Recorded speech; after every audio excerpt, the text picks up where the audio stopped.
بسم اللہ الرحمن الرحیم۔ حضرت ابو ہریرہ رضی اللہ تعالیٰ عنہ کی بھوک میں حالت۔ حضرت ابو ہریرہ رضی اللہ تعالیٰ عنہ ایک مرتبہ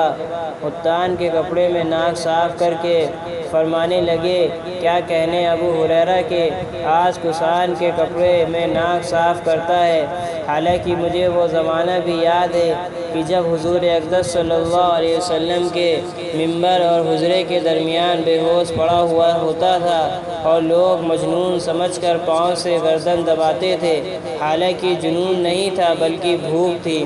یعنی بھوک کی وجہ سے کئی روز کا فاقہ ہو جاتا تھا، بے ہوشی ہو جاتی تھی اور لوگ سمجھتے تھے کہ جنون ہو گیا۔ کہتے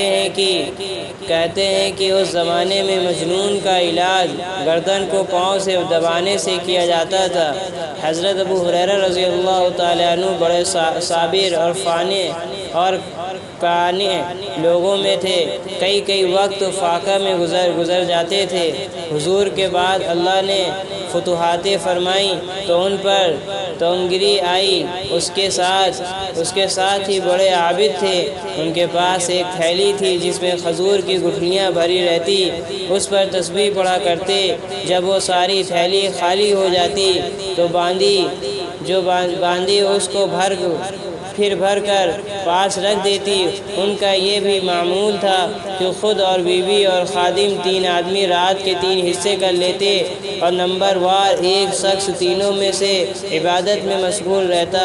میں نے اپنے والد صاحب رحمۃ اللہ علیہ سے سنا کہ میرے دادا صاحب رحمۃ اللہ علیہ کا بھی تقریباً یہی معمول تھا کہ رات کو 1 بجے تک والد صاحب مطالعہ میں مشغول رہتے، 1 بجے دادا صاحب تہجد کے لیے اٹھتے تو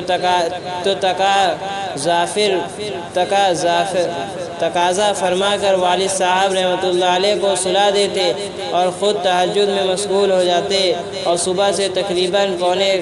پون گھنٹہ قبل میرے تائے صاحب کو تہجد کے لیے جگا دیتے اور خود اتباع سنت میں آرام فرماتے۔ اللہم ارزقنی اتباعہ۔